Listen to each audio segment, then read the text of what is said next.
Hi and welcome, Lisa here, bringing you another product reveal with the Thinking of Mew 4x6 clear stamp set and coordinating dies. Now, these items are sold separately.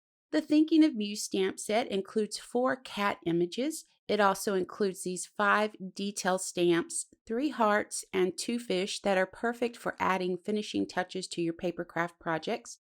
Now, the largest of the cat images measures approximately 3 7/8 of an inch wide by 2 3/16 of an inch high.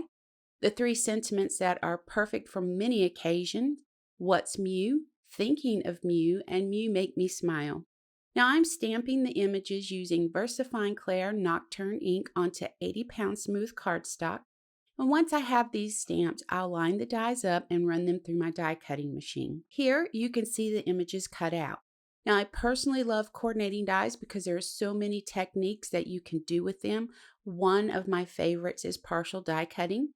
And here's a sample of partial die cutting using the Thinking of Mew stamps and dies that I paired with the Whimsy stamps exclamation background stamp. For this next sample, I did simple masking and partial die cutting techniques paired with the Whimsy stamps chevron background stamp and connected heart die. Now, we can't wait to see what you create with the Thinking of Mew stamps and dies. Please be sure to share with us on Facebook in the Whimsy Stamps and Inspiration Facebook group, and use that hashtag Whimsy Stamps across social media platforms. Thanks for joining us, and don't forget to ring that bell so you'll be notified when new content is added to the channel. And until next time, take care.